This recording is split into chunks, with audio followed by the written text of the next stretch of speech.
nosso estudo sobre escatologia. Hoje, estudo de número 3.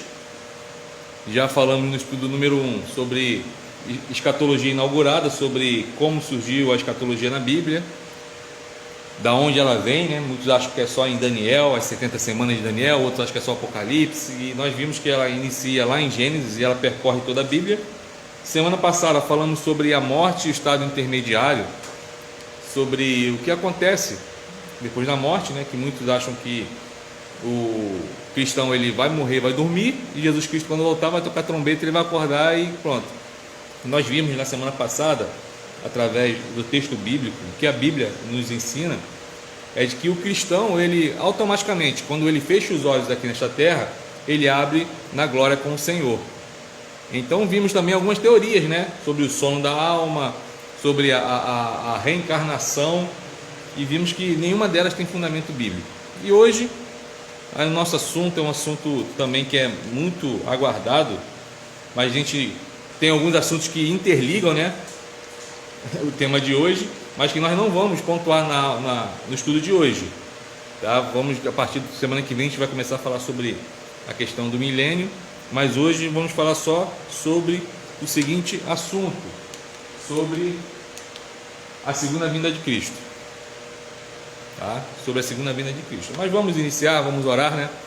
Agradecer a Deus pelo dia de hoje, agradecer a Deus pela oportunidade de estarmos na casa dele para poder estudar da palavra dele. Oremos. Pai amado, Pai santo, Deus querido, louvado e engrandecido seja o teu nome, Pai. Muito obrigado porque o Senhor nos concedeu o dia de hoje para podermos, Senhor, fazer tudo que tínhamos que fazer. O Senhor nos deu a vida, o ar que respiramos. Temos que te agradecer, Pai, por esta dádiva, por este presente. Te agradecer também pelos nossos familiares, pelos nossos trabalhos. Te agradecer pela salvação em Cristo Jesus. E agora, pela rica oportunidade de estarmos na tua casa e poder, Senhor, nos debruçar sobre as Escrituras Sagradas e poder aprender mais um pouco, Pai, da tua santa palavra. Te peço, Senhor, que ilumine os corações aqui nesta noite, os irmãos que estão ao alcance da transmissão, que o Senhor fale poderosamente a cada coração, Pai. Assim nós oramos, no nome de Jesus Cristo. Amém. Então eu vou falar uma coisa que eu falei no início, lá no primeiro estudo, que nós vamos falar, mas humildemente, tá? Porque eu não sou expert em escatologia, tá? Como deveria chamar o escatólogo, que é estudante de escatologia? Escatólogo? Eu não sou um expert, tá bom? Mas a gente vai passear sobre esse assunto, sobre a questão da escatologia, e hoje vamos falar sobre a segunda vinda de Cristo, tá? O que as Escrituras nos dizem? Nos diz sobre a Escritura, sobre a segunda vinda de Cristo. Então, na introdução, ali está escrito que, embora existam várias divergências, tá, sobre o assunto, a segunda vinda acaba sendo uma doutrina comum a todas as vertentes, a todos os cristãos. Não tem um cristão que não fale sobre a segunda vinda de Cristo, tá? Se existir, porque não é cristão. Então, apesar da divergência, que a gente vai falar na próxima... Eu falo sempre que eu não vou falar da próxima lição, que é para dar um gostinho, né? E o que o pastor vai falar? Mas eu acabei dando spoiler. Sobre a segunda vinda de Cristo, tem que falar do milênio. E apesar de alguns crerem que Jesus vai vir antes, durante ou depois, não importa, mas todos os cristãos, ele fala sobre o quê? A segunda vinda de Cristo, tá bom?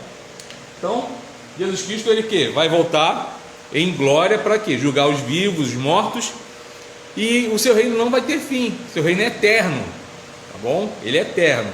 Então, essa esperança vai incluir o quê?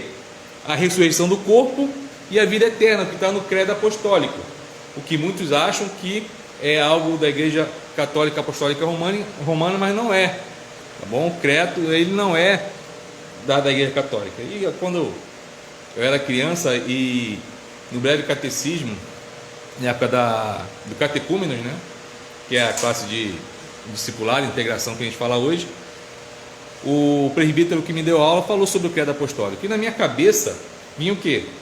Isso é uma igreja católica. E com o tempo fui vendo que não. É uma confissão sobre as verdades vindas da Bíblia, que não tem nada a ver. É igual o Pai Nosso. Lá também não fala o Pai Nosso, eles rezam, né, o Pai Nosso, mas o Pai Nosso não tem nada a ver com a Igreja Católica Apostólica Romana. Então, o credo apostólico, ele fala sobre isso, sobre a ressurreição do corpo e a vida eterna. Então Jesus Cristo vai voltar e vai julgar os vivos e os mortos. Foi o que nós falamos semana passada. E falamos também lá no primeiro estudo. Por que muita gente não quer falar de escatologia? Porque a escatologia fala dos fins dos tempos, e nos fins dos tempos vai acontecer o quê? A volta de Cristo, e vai ter juízo. Vai ter juízo para uns e para outros não. Juízo, estou falando assim, julgamento para a morte, para o inferno. Então aqueles que não têm uma vida com Cristo, com o Senhor, têm medo. Tem medo. Aqueles que têm um relacionamento com o Senhor, que vivem para o Senhor, não tem medo, porque sabe que quando Cristo voltar vai estar com Ele na glória. E amém por isso. Mas a segunda vinda de Cristo é um assunto que alguns não gostam de falar por causa disso, porque vai trazer o quê? Julgamento. Então a vinda de Cristo também é o quê? Veio pela primeira vez em humildade. Jesus veio pela primeira vez em humildade e graça, mas Ele voltará em glória e poder, chegando o momento de Páscoa, onde nós lembramos o quê? O sacrifício de Cristo. Natal lembra o quê? Nascimento. Jesus, Ele, Deus soberano, Ele desce, se encarna, se humilha na forma de homem. Ele tem uma vida humilde, tá? Ele morre, ressuscita, Ele sobe, Ele está à destra de Deus Pai, e um dia Ele voltará.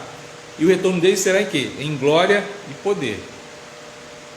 Todos os joelhos se dobrará diante do Senhor, e toda língua confessará que Jesus Cristo é o Senhor. Então aquele humilde, tá? Aquele que foi humilhado, foi escarnecido, ele subiu ao Pai, e um dia ele voltará em glória e poder. Aí a vinda de Cristo também é algo interessante. Ela é mencionada mais de 300 vezes no Novo Testamento. Então isso significa que 1 em cada 25 versículos trata da segunda vinda. Olha que interessante. Muito interessante, né? 300 vezes, mais de 300 vezes. Isso significa que 1 em cada 25 versículos trata da segunda vinda. Leu 25 versículos, um vai falar sobre a vinda de Cristo. Tá? Claro que não sistematicamente, mas é uma estatística. Se falar mais de 300 vezes, já essa estatística, tá? Então, o Novo Testamento fala da vinda de Cristo, enquanto que o Antigo Testamento ele fala da vinda do Messias que viria. O Novo Testamento fala daquele o quê? Que veio e voltará. Então ele voltará. Nas epístolas de Paulo há mais de 50 referências ao retorno de Cristo.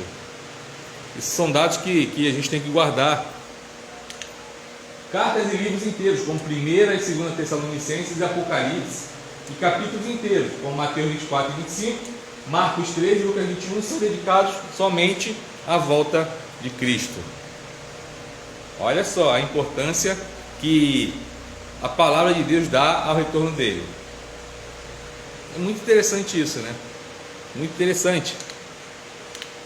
Então a história, ela não é uma história cíclica, quer dizer, ela não é igual falamos semana passada sobre a reencarnação. Lembra da reencarnação? Que o homem nasce, vive, morre, depois ele volta, fica aquilo igual o cachorro correndo atrás do rabo. Então a história, ela não é cíclica, tá? Ela não é círculo vicioso como os gregos e os hindus acreditam, mas a história tem um começo e essa história vai ter um fim. Jesus Cristo é o Senhor da história, foi o que nós colocamos ali. Então a história teve um início, tá? E vai ter um fim. E interessante que eu ouço alguns irmãos falando que o diabo está feroz, porque ele sabe que está chegando o fim dele. E a gente fazendo uma comparação, o diabo sabe que o fim está próximo, mas infelizmente muitos cristãos vivem como se não tivesse a volta de Cristo. Vive, está uma maravilha, vivendo, tu não quer nem saber. E não se prepara para a volta de Cristo. Esse é o grande problema. Eu não sei dizer se é a grande artimanha do diabo, né? Dizem, há um tempo atrás falavam que a grande artimanha dele era mostrar que ele não existia. Mostrar que não existia. Igual muitos crentes até hoje, eles creem que o diabo não existe. Tá? Tem muitos que não existe, o diabo não existe. O diabo, tá? Eles dizem isso. O diabo somos nós. Perdão, somos nós. É o meu eu interior. Ele que é o diabo, então eu tenho que domar. Enquanto que a Bíblia fala o quê? Que existe o diabo. Que existe o diabo. E ele faz de tudo para nos tirar do caminho do Senhor. Faz de tudo para nos tirar do caminho do Senhor. Então, ele sabe que o fim dele está próximo. Ele sabe que o fim dele está próximo. Nós temos que saber também que Jesus Cristo já está às portas. Jesus Cristo já está voltando. Viver uma vida achando que, não, vai ficar tranquilo. Isso aí está escrito na palavra, mas nunca aconteceu. Igual os irmãos lá da igreja de Pedro, que ele vem falando sobre isso. Pedro fala lá em uma das suas epístolas de que tinha crente ali naquela época que falava, isso daí já é história, coisas que as pessoas já contam há muito tempo. Já conta há muito tempo. E Pedro fala o quê? Não, está próximo. O fim está próximo. Eu não sei quando, os irmãos não sabem quando, e ninguém sabe. Mas na frente a gente vai ver isso, que somente o Pai sabe. Só Ele sabe. Mas o fim está próximo. Pode ser para os nossos dias? Pode.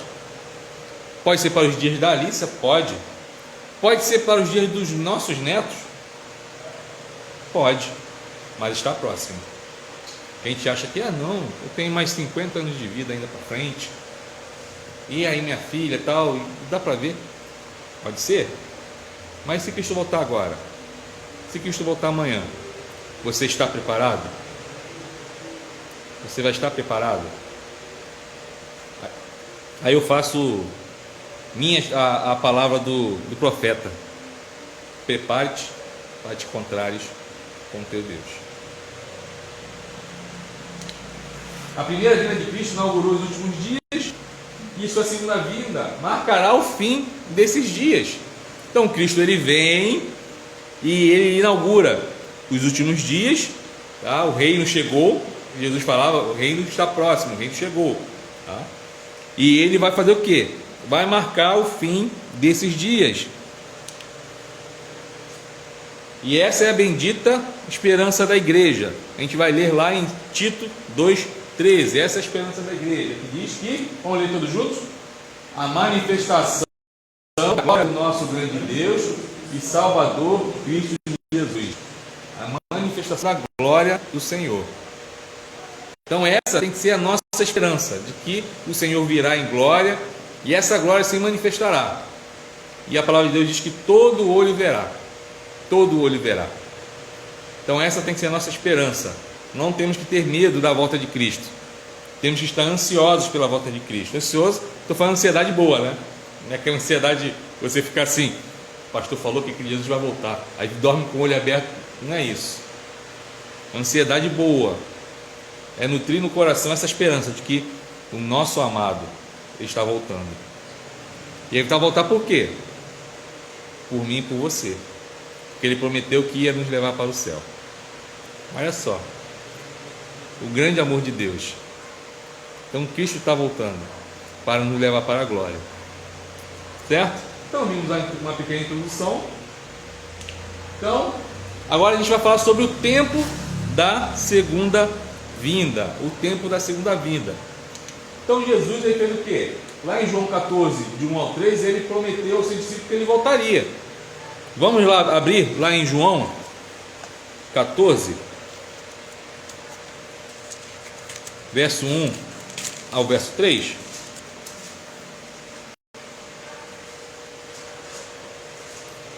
Quem abrir pode ler.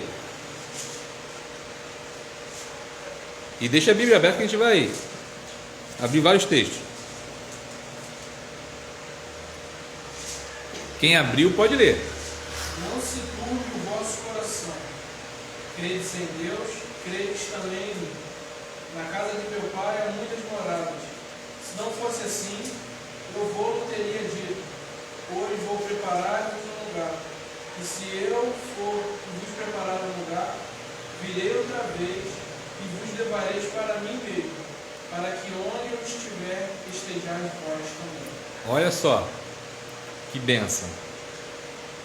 Ele promete o quê? Fala assim, ó, não fique preocupado. Não fique preocupado, tá? Crê em Deus e crê também em mim. Sabe por quê? Porque na casa do meu pai, esse Deus que você crê, tá? Na casa dele há muitas moradas. Se assim não for, ele ia falar o seguinte para vocês, ó, eu vou lá e vou preparar para vocês, tá? Na casa dele tem morada, tem várias moradas. Mas se não tivesse, eu mesmo ia lá, ia preparar para vocês. E quando eu for e preparar esse lugar para vocês, eu vou voltar. Eu vou voltar para quê? Para vos receber, para mim, para que eu estando lá, vocês estejam comigo também. Isso, tá? Irmãos, isso é um exemplo de amor. Isso é exemplo de amor. Esse é o Jesus que nós servimos. Aí vem a pergunta: entretanto, quando se dará a vinda do Senhor? Eu já dei a resposta antes, né? Eu fiz a pergunta agora, mas eu dei a resposta antes. Quando se dará a vinda do Senhor? Tá? Existem muitas teorias, tá? Ah, não, quando se o Evangelho se espalhar pelos quatro cantos da terra. Não, quando acontecer isso, aquilo, outro. A resposta que eu vou dar para vocês é a mesma que eu dei quase agora. Quando se dará a vinda do Senhor? Não sabemos, só o Pai sabe. Existem os sinais, mas Jesus falou o quê? Para não esquentar, porque ainda não é o fim, é apenas o princípio, tá? Então, aí vamos ver agora, já que a gente não sabe, Jesus falou que ele não sabe, só o Pai sabe. Vamos ver um camarada que ele colocou umas datas furadas, tá? Ele tentou jogar na Mega Sena e não conseguiu. Ele disse que talvez o mais famoso dos falsos profetas tenha sido William Miller, que depois de alguns anos de estudo bíblico, tá, chegou à conclusão de que Jesus voltaria em 21 de março de 1843 e 21 de março de 1844. Ele falou isso. E o que aconteceu? Jesus não voltou. E a data foi mudada para 22 de outubro de 1844. Também, novamente, outro fracasso. Você falou, Jesus não vem em março, tá? Jesus não vem em março, ele está fazendo outra coisa em março, tá bom? Então, vamos jogar para outubro, tá bom? Aí jogou para outubro, o que aconteceu? Mesma coisa, Jesus não veio. Então, hoje, o movimento adventista é resultante da hermenêutica de William Miller. O que é hermenêutica? É a interpretação do texto bíblico. Ele pegou o texto e interpretou de um jeito lá que não sei como, tá? Meio totalmente furado, e ele colocou uma data lá e falou, vai chegar, e não chegou. Então hoje em dia o adventismo é resultado disso, dessa hermenêutica do William Miller. Aí tem a foto dele ali, ó, tá? A fotinha dele ali. Aí, em certa ocasião, no Monte das Oliveiras, os discípulos fizeram o quê? Questionaram a Cristo, botaram Cristo na parede e falaram assim, o que vai acontecer no fim dos tempos? O que vai acontecer no fim do tempo e como vai ser a sua vinda? Está lá em Mateus 24:3. Vamos abrir lá. Mateus 24:3. Então os irmãos, abre a Bíblia aí, tira a poeira. Os irmãos que estão em casa também aí na transmissão, tira a poeira da Bíblia e vambora.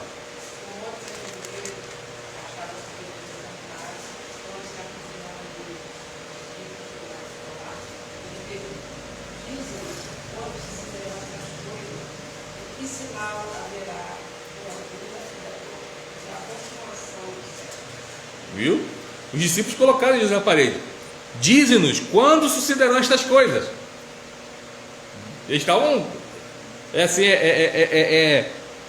Afoite para saber, né? Dize-nos quando? Jesus falou o quê? Vamos lá agora para a resposta de Jesus. Está lá em 24:36. Até 24:36. Mais um pouquinho abaixo lá, alguns na outra página. Vamos ver o que ele disse. Pode ler. Mas a respeito daquele dia e hora, ninguém sabe, nem os anjos do céu, nem o Filho, senão o Pai. Viu? Nem os anjos dos céus, ninguém sabe, nem os anjos do céu, nem o Filho, senão o Pai. Esse William Miller esqueceu disso, né? Ele deve ter colocado, senão o Pai e eu. William Miller. Foi furado. Se próprio Jesus, ele declarou isso, que ninguém sabe, nem os anjos, nem o Filho, senão o Pai, então só ele sabe a hora em que Jesus vai voltar. Então, embora o fato dessa segunda vinda seja asseverado com muita ênfase e clareza nas Escrituras, em nenhum momento o tempo é claro. Em nenhum momento tem como nos afirmarmos uma data. Não, vai ser 30 de abril, vai ser 29 de fevereiro. Não tem como. Não tem. Se vocês ouvirem, alguém falando não, que Jesus vai voltar no mês tal, no dia tal, tal horário, é mentira. É mentiroso. É espírito de engano. Está com o diabo no corpo. Porque o diabo que é o pai da mentira. Então, a Bíblia fala sobre a volta de Cristo, mas em nenhum momento fala assim, vai ser dia tal. Aí tem uns que pegam as 70 semanas de Daniel, aí faz um cálculo, aí pegam mais não sei o que, aí faz uma equação numérica com a Bíblia, não sei. Não existe isso. A resposta é clara: ninguém sabe, só o Pai. Só o Pai. Amém? Então, os irmãos estejam preparados. Se chegar alguém falando assim, Jesus falou, eu tive uma revelação, ou alguém fez um cálculo que Jesus vai voltar dia tal, no mês tal, no ano tal, é mentira. É mentira. Então, a única coisa que se pode dizer, com certeza, com base na Escritura, na palavra de Deus, é que Cristo voltará no fim do mundo, no fim dos tempos. Pronto, isso a gente já sabe. No fim dos tempos, Jesus Cristo volta. E foi o que nós falamos na introdução.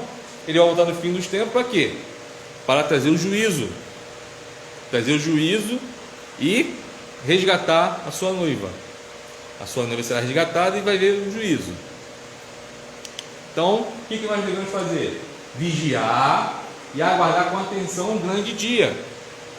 A gente tem que vigiar. Tá? Vigiar. Na verdade, a nossa salvação está mais perto agora do que quando começamos a crer. Devemos abandonar as obras das trevas e nos vestir com a armadura da luz. Tem uma música de uma banda que eu gosto muito, Banda Resgate, tá? Que fala que Jesus volta. Eu estou parafraseando como estou lembrado da letra. Fala que Jesus volta, aí fala, não sei se para os meus dias ou os meus filhos, só sei que eu devo ficar o quê? Preparado e em paz, porque estou aguardando a sua volta. Ele fala isso. Então ele fala, o dia vai vir, não sei se é para os meus dias ou para os dias dos meus filhos. A única coisa que eu tenho certeza é que eu tenho que estar preparado e já aguardando a volta de Cristo. Essa tem que ser a nossa esperança. Todo dia vigiar e aguardar a volta do Senhor. Pode ser agora, pode ser daqui a pouco, pode ser amanhã, pode ser daqui a um ano, pode não ser na nossa geração, pode ser na geração da Alícia, mas ele vai voltar. Ele vai voltar. Jesus não mente. Ele vai voltar.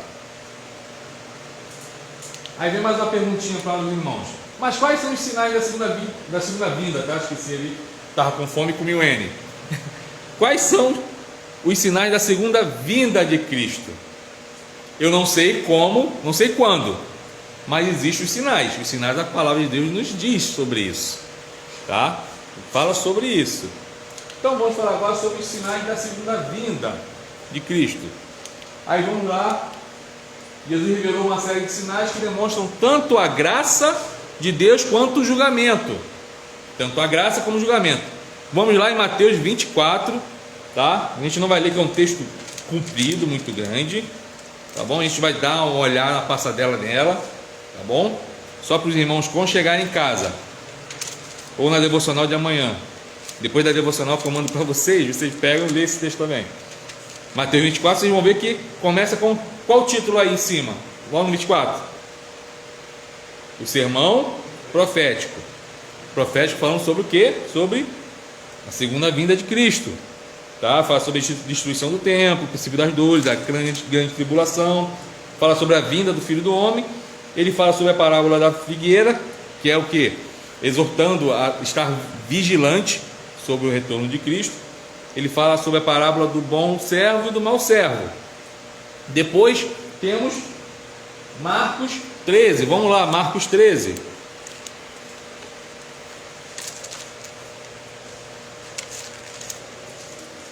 Marcos 13 é como se fosse uma xerox de Mateus 24.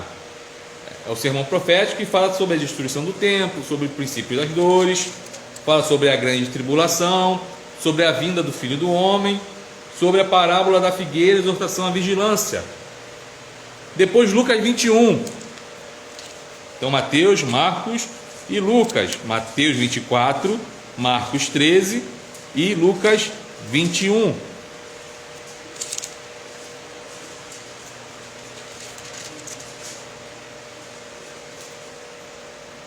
A partir do verso 5, fala sobre a destruição do templo, o princípio das dores, sobre Jerusalém sitiada, e fala sobre a vinda do Filho do Homem, sobre a exortação à vigilância. Tá?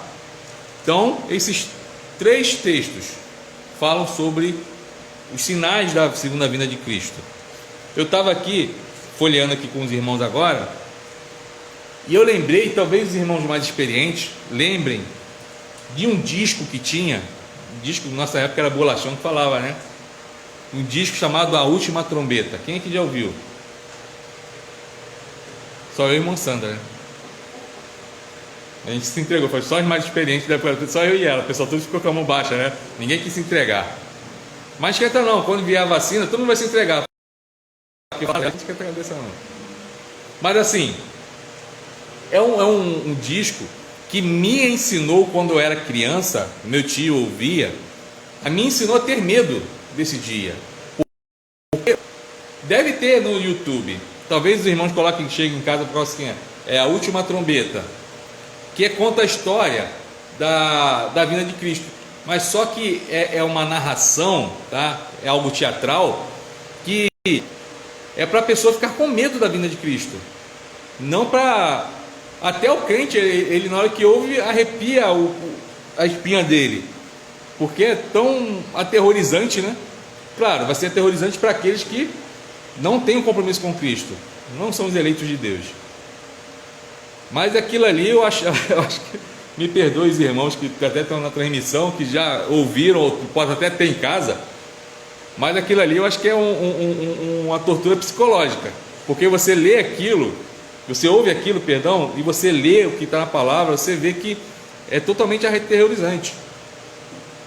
Vai chegar a vinda de Cristo, tá? As trombetas vão tocar, tudo vai acontecer.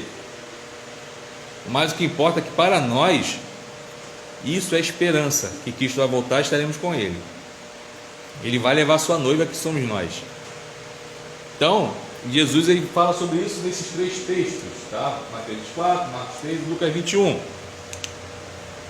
Então, embora tenha listado os sinais sequencialmente, tá? Vai ver o texto, vai ver que ele lista numa sequência, tá? Por exemplo, os anticristos, guerras e rumores de guerra, tribulação, mudanças cósmicas. O que é mudanças cósmicas, pastor? O pessoal fala assim, agora todo mundo vai. Tem falado cometa que está aí, vai passar um asteroide a não sei quantos mil quilômetros da Terra. Então, tudo isso aí acontece. A distribuição do tempo também é um fenômeno de Cristo, certo? O que acontece, por exemplo, eu estou olhando na nova vida atualizada. E aí, você diz que naquele dia virão, né? Desde aquele dia, virão dias, né? E aí não fica apenas sobre o Pedro. Só que isso não veio naquela aquele dia, né?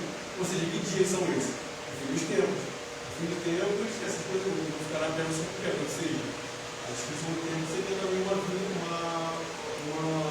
vida da vida de Cristo. Isso, ele usa esse texto aí para falar sobre a destruição de Jerusalém, tá? No ano 70, acho que é ano 70. E isso, que é, acho que General Tito, ou Vespasiano, um negócio assim.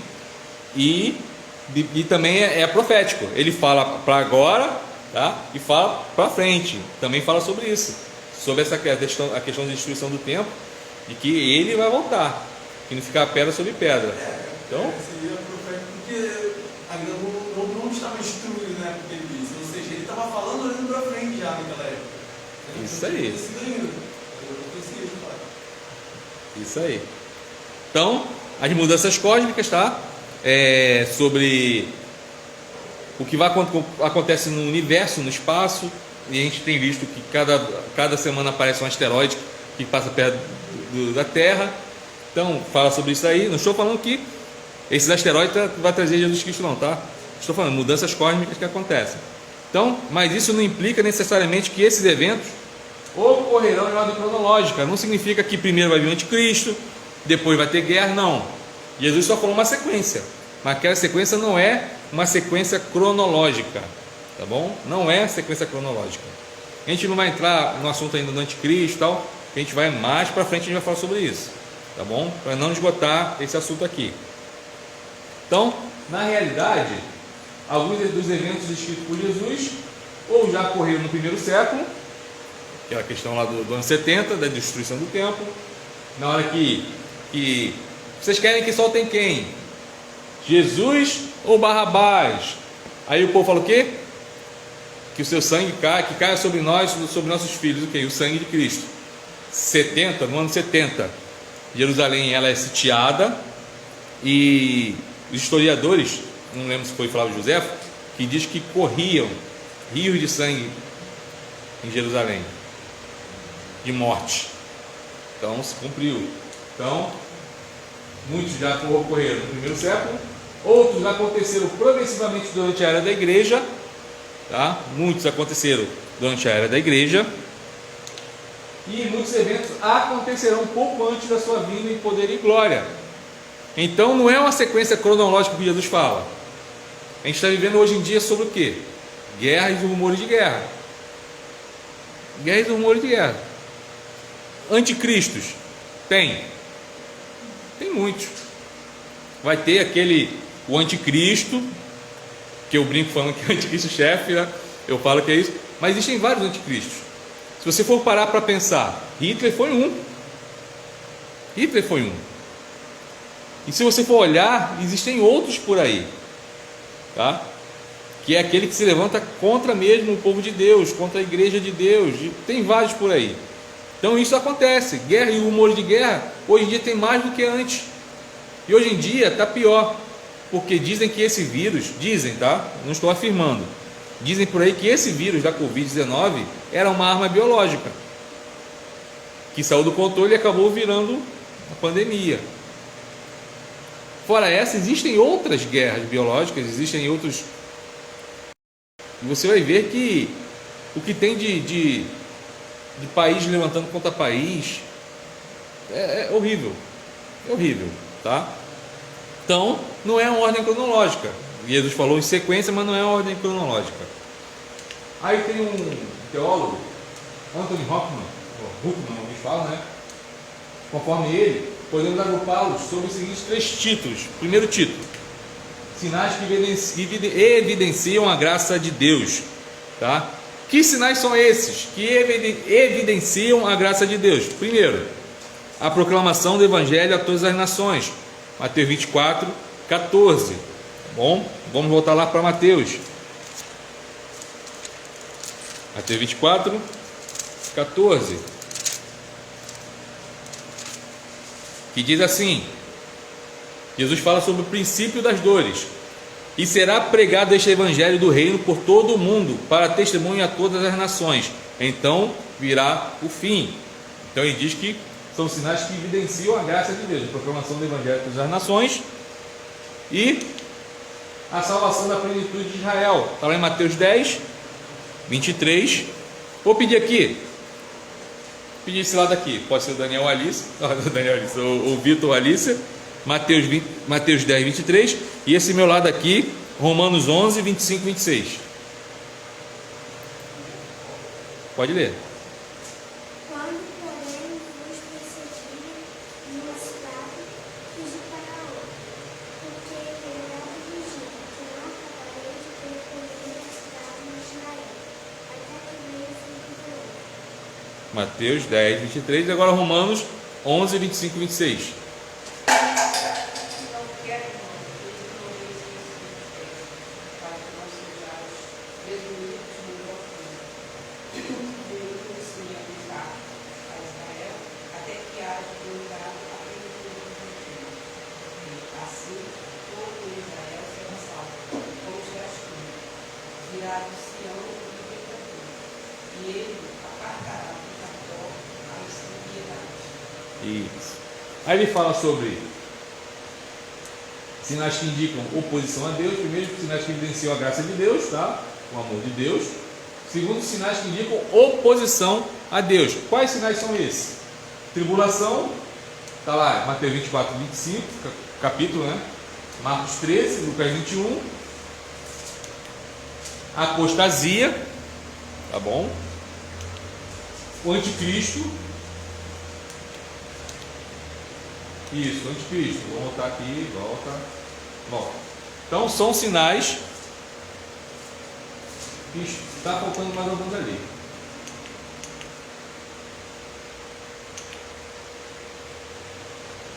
Ah, não, tá certo. Eu estou lendo o número letra como número. Então, primeiro falamos sobre sinais que evidenciam a graça de Deus, o amor de Deus, o Evangelho em todas as nações, tá? Depois da salvação, da plenitude de Israel.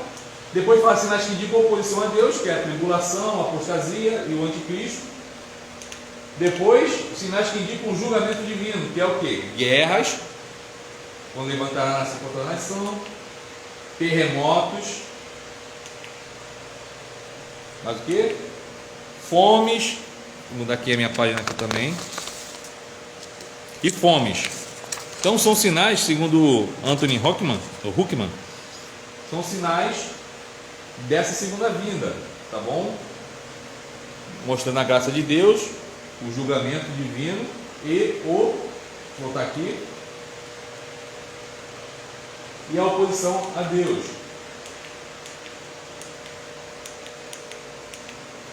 Aí agora vem a natureza dessa segunda vinda, tá bom? Vimos os sinais, agora a natureza da segunda vinda. Então alguns estudiosos, eles enfatizam que essa vinda de Cristo na realidade ocorrerá em duas etapas. Alguns estudiosos, tá? Essas etapas são o arrebatamento e a revelação, ou a vinda para os santos e a vinda com os santos.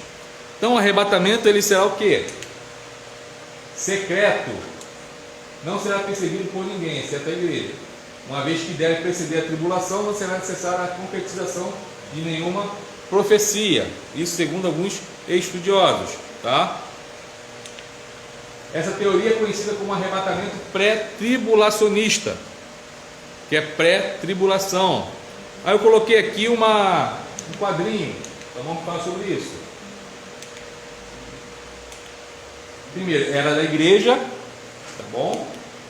Aí o retorno de Cristo para a sua igreja. Retorno de Cristo para a sua igreja. Então aqui era da igreja, Cristo, ele volta para a sua igreja, que é o arrebatamento. Depois tem a tribulação, por isso que é pré-tribulacionismo. Pré, ele volta antes da tribulação.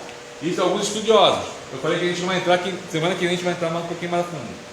Depois tem o retorno de Cristo com a igreja, tá? Que aí é a batalha do Armagedon. Aí depois vem o milênio.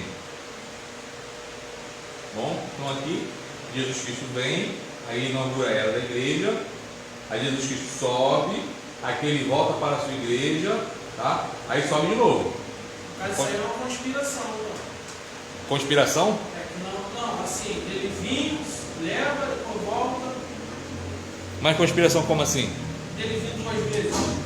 Não, a teoria pré-tribulacionista, isso aí, tá? De que ele vai descer, ele vai subir, vai descer, depois sobe de novo.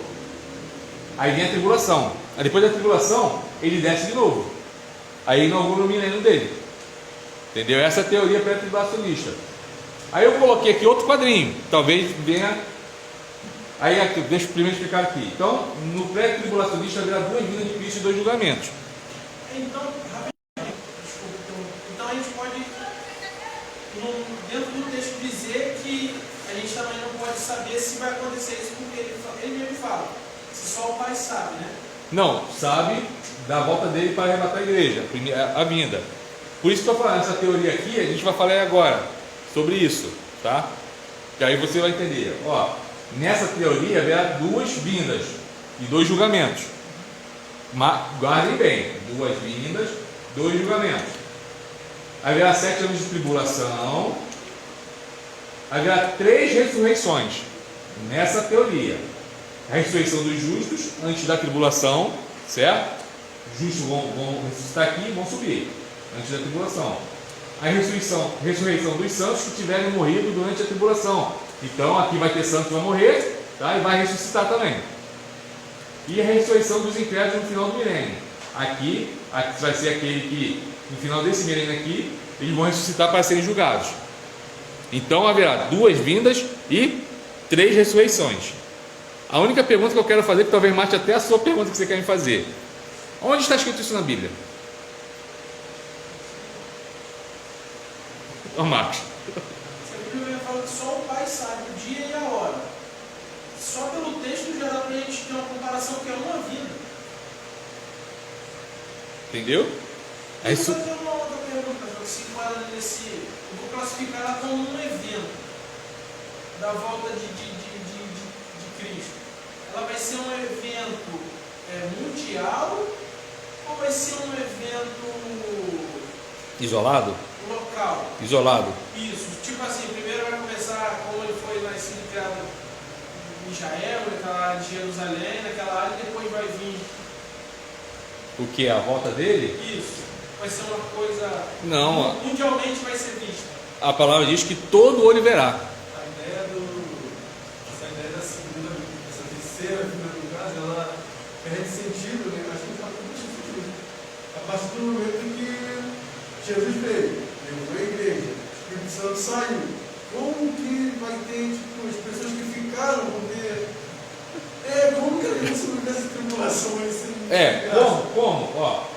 Exatamente. Ressurreição dos santos tiveram morrido durante a tribulação. Aqui vai ter santo? Se Jesus veio para buscar os seus, Não tem sentido. estão entendendo? Porque, igual o senhor falou antes de começar esse estudo, o senhor falou de algumas novelas. É o que passou na novela que estava dando há pouco tempo. Jesus vinha, arrebatava e levava. E ficava aquele que corria de tudo que era igual barata. Isso. Aí eu me perguntei, será que isso será possível? Eles correram atrás, sim. Não, a perseguição da igreja. O pessoal perseguindo para prender, para matar. Eu? Já tinha vindo e já tinha levado. Que igreja? Isso. Eu não quero entrar muito nesse assunto, que semana que vem a gente vai falar sobre o milênio, sobre o pré-milenista, o pós-milenista e o amilenista, que tem a ver com isso, tá? Mas não tinha como passar hoje o estudo de hoje sem falar sobre isso aqui. Já ficou aí já. É bom que já deixa já os irmãos com água na boca, tá? Eu vou tentar me esmerar ao máximo para tentar dar um estudo legal semana que vem. Mas eu disse, eu não sou especialista, tá bom? E vai acabar o Vitor talvez saiba, porque eu já conversei com ele sobre isso nas nossas conversas longas que a gente sempre tem. Mas assim, a igreja não vai saber qual é a minha posição, se eu sou pré, se eu sou pós ou se eu sou milenista, tá bom? Então, aí botei um quadrinho aqui, peguei esse quadrinho aqui, tá? Tá até bonito aqui, ó, arrebatamento da Church, tá aí? Tá? Botei esse quadrinho aqui, ó, comparação entre as visões cristãs sobre a grande tribulação. Eu só coloquei as visões, tá? Não estou defendendo nenhuma, estou falando só o que cada uma fala. Primeiro, tá? É a pré-tribulação, essa é a que nós vimos agora, tá bom? Que aqui é a era da igreja, arrebatamento, aqui Jesus desce, sobe. Vem tribulação, Jesus volta de novo, tá bom? Aí vem o milênio e vem o juízo final. Esse é o pré-tribulação. O mid-tribulação ou no meio da tribulação. Jesus veio, inaugura a era da igreja, tá? Aí vem a grande tribulação, Jesus Cristo vem, leva a sua igreja e sobe. Depois ele desce, tá? Segunda vinda com a igreja. Ele sobe com a igreja, e vem para a igreja, depois vem com a igreja. Milênio e juízo final. Depois temos o pós-tribulação, que vem Jesus, inaugura a era da igreja. Nessa era da igreja existe a grande tribulação, Jesus volta, a igreja se encontra com ele na glória e ele desce, tá? E no momento ele desce e volta, tá? A igreja se encontra com ele, ele desce e para. A igreja se encontra com ele e ele continua descendo, entendeu? Essa é a ideia aqui, tá? Eu tentei, acho que conseguiram entender, né? Então aqui Jesus ele vai descer uma vez só, pode ver que ele desce uma vez só, ele não desce e sobe, ele desce, ele se encontra com a igreja nos ares e continua a descer para o milênio dele, o juízo final, tá? Essas são as três teorias. E quem julga, é o pai ou o filho? Quem julga o pai ou o filho? Vamos ver mais à frente no estudo que vai falar sobre o julgamento, sobre o juízo final. Aguarde os próximos capítulos da próxima novela. Não vou deixar os irmãos com água na boca, tá bom? Os irmãos daqui, os irmãos que estão na transmissão, vai ficar com água na boca, tá bom? Então, conseguiram entender as três visões, né? Eu não estou defendendo nenhuma, só estou explicando as três visões que existem, tá bom?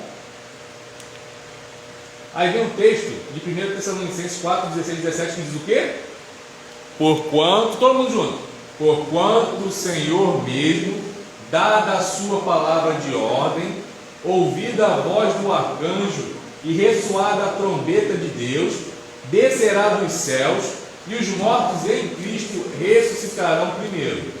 Depois nós, os vivos, os que ficarmos, seremos arrebatados juntamente com eles entre nuvens para o encontro do Senhor, aonde? Nos ares, e assim estaremos para sempre com o Senhor. Apóstolo Paulo, lá em 1 Tessalonicenses 4, 16, 17. Eu vou perguntar, mas não quero que os irmãos me respondam, tá? Esse versículo aqui tem a ver com qual das três teorias ali, tá? Os irmãos respondam para você mesmo.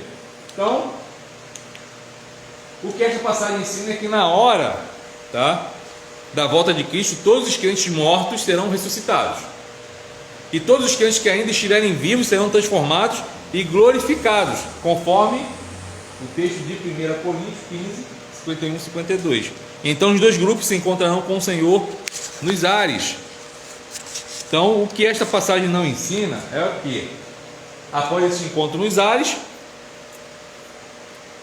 o Senhor inverterá a sua direção e voltará para os céus, levando com ele os membros da igreja ressuscitados e transformados. Então Jesus fica, opa, vim aqui só para fazer uma recepção para vocês, tá bom? Vim aqui para a recepção e agora vamos subir de novo, vamos. Então o texto não fala sobre isso. E a palavra encontro, tá? Apathesis em grego, era utilizada na época do Novo Testamento para descrever as boas-vindas públicas dadas por uma cidade a um visitante ilustre. Então é usada lá em Atos 28, 15 e Mateus 25, 6. Então o que Paulo está querendo dizer? Está dizendo que os crentes ressuscitados e os transformados são elevados às nuvens para se encontrar com o Senhor enquanto ele desce do céu. Então ele desce e nós iremos ao encontro dele. Então não há base nas escrituras para conceber a vida de Cristo em duas etapas. Jesus não vem e volta, vem e volta. Não existe base bíblica para isso. Então essa teoria dos pré-tribulacionistas, eles falam sobre isso. Então a segunda vinda de Cristo deve ser considerada como um evento único que ocorre após a grande tribulação. Ponto. Aí vem outra pergunta. Eu gosto sempre de encher de perguntas, né? Mas o que as escrituras ensinam acerca do modo como ocorrerá a segunda vinda? Tá? Primeiro, a vinda de Cristo será pessoal. Será pessoal. O Senhor Jesus voltará e todas as pessoas o reconhecerão. Porque a gente estava falando, não vai ser um evento único. A vinda de Cristo não vai ser um evento isolado. Vai ser um evento que a Bíblia diz que todo olho verá. Todo olho verá. Então todo olho é todo olho, nos quatro cantos da terra. Como vai ser? Não sei. Tá? Aí hoje em dia, alguns anos atrás, na época que eu tinha a idade da Alice, há 10 anos, eu conjecturava de um jeito. Como será? Será que ele vai vir, a terra vai se achatar e todo mundo vai olhar para o céu, porque a terra é redonda? Não sei. Mas hoje em dia a gente pode conjecturar do seguinte modo: não, hoje em dia existem os satélites tal, e pode passar pelo Instagram, pode. Não estou falando que é isso não, tá, irmãos? Eu estou falando. Só estou falando que todo olho verá. Todo. Não será um evento isolado. Todo olho verá. O que as escrituras diz. Como? Eu não sei. Mas todo olho verá. Uma segunda pergunta. E o soar da trombeta, a gente há de ouvir? Sim, todos ouvirão. Todos ouvirão. Os 4 cantos da terra também. Vai ser um evento então mundial. Isso. Universal. Não, universal. É, nada a ver com a outra denominação. Vai ser um evento totalmente, entendeu? Isso. Vai ser um evento que todo o universo vai presenciar. Todo o universo. Então, é interessante observar que no Antigo Testamento tem mais referências da segunda vinda de Cristo do que a primeira vinda. As profecias da primeira vinda se cumpriram literalmente. Assim, não há dúvida de que as profecias sobre a segunda vinda também serão cumpridas da mesma forma. Atos 1:11. O que está escrito aí em Atos 1:11? Vamos aí. Vamos que falta ainda. Ah, já está acabando. Atos 1:11. Pode ler com força. E lhes disseram, varões galileus, por que estás olhando para as alturas? Esse Jesus que dentre vós foi assunto ao céu virá de modo como Cristo subiu. Então, eu gosto sempre de parafrasear esse texto, né? De que Jesus sobe, aí os discípulos ficam ali parados, né? Ficam contemplativos olhando assim para Jesus. Aí vem o anjo e fala assim: ô, acorda, acorda. Do mesmo dia que ele está subindo, ele vai descer. Você acha que vocês não têm nada para fazer aqui, não? Ele não deixou nada para vocês fazerem, não?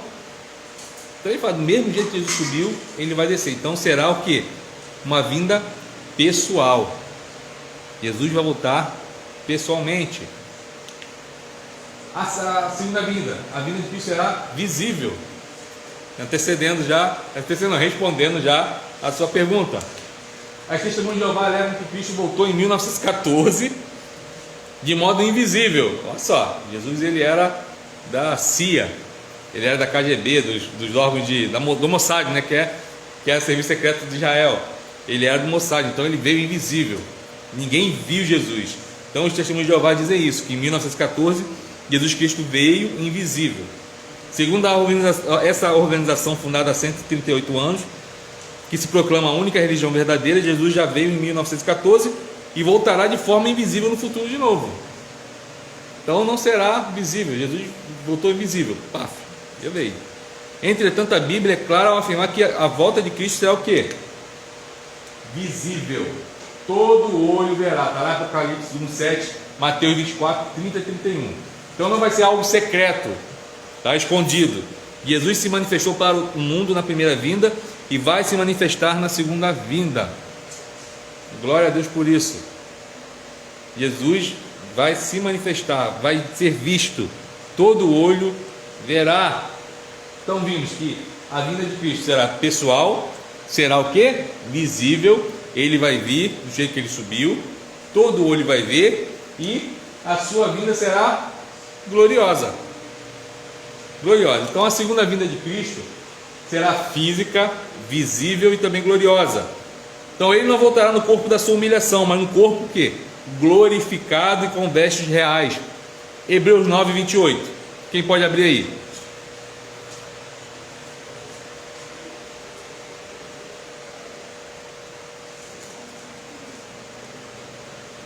Hebreus 9:28.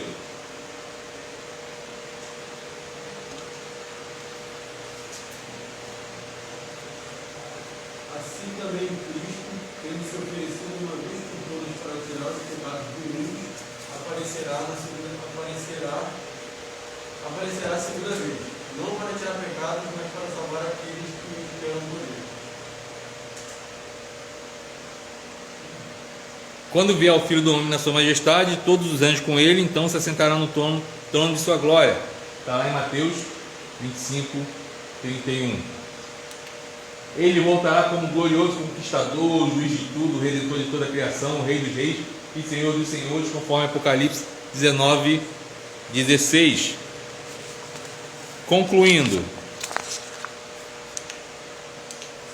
o conhecimento de que Jesus voltará em breve não deve levar o quê? Os cristãos a uma vida ociosa, relapsa, entendeu? Muitos já sou salvo, o Senhor já me salvou, então estou bem. Então, aí vive aquela vida ociosa, relapsa, mas não. A palavra de Deus diz o que lá em 2 Tessalonicenses 3, 10, 12. Quem pode abrir para mim, por favor?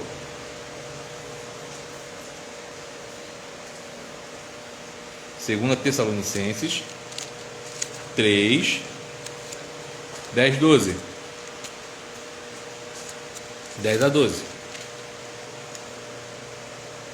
Porque também estávamos com vocês, ordenamos isso. Se alguém não quer atrapalhar, também não come. Pois de fato ouvimos que querem conhecer outras pessoas que vivem de forma desordenada. Não trabalham, mas simplesmente na vida dos outros. Essas pessoas determinamos e exortamos no seu espírito, que trabalhando tranquilamente com o seu próprio corpo. Quanto a vocês, irmãos, não se cansem de fazer o bem. Alguma coisa? Não, até o 12. Isso. Então, aqui eram os irmãos da igreja lá de Tessalônica, que já estavam salvos, então viviam relapso, de qualquer jeito, mas não. Pelo contrário, deve produzir o quê? Obediência e adoração a Deus e o desejo de proclamar o evangelho aos incrédulos. Ninguém sabe o dia nem a hora. Então a gente tem que ter uma vida ativa no Senhor. Uma vida ativa. A vida é diferente. A vida ativa é de vida de ativismo. O que é vida de ativismo? É aquela pessoa que acha que se fizer tudo na igreja vai ser salvo. Não é isso. Mas você tem uma vida ativa na igreja porque você já é salvo. Você já é salvo. Por isso você trabalha para o Senhor. Em nenhum momento você vai trabalhar para o pastor, para o presbítero, para a denominação, dependendo da denominação. Não, você trabalha para o Senhor. É para o Senhor. Então você não pode viver uma vida relapsa, uma vida, entendeu, de ocioso. Não, você tem que viver para o Senhor. Então cada geração deve estar atenta, como se a vinda do Senhor estivesse às portas. Está lá no texto de Mateus 24 que eu falei que era para todo mundo ler. Aí vem as perguntas. Você vive como um verdadeiro servo que ama o seu Senhor e anseia pela sua vinda?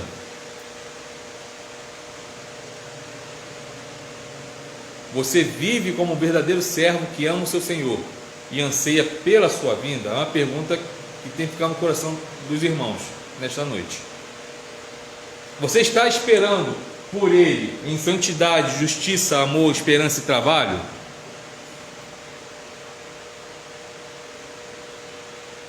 Outra pergunta: você está pronto para se encontrar com Cristo? Seja Ele retornando agora, vindo em glória e poder, ou seja Ele te chamando para a presença dEle agora. Você está preparado para se encontrar com o Senhor?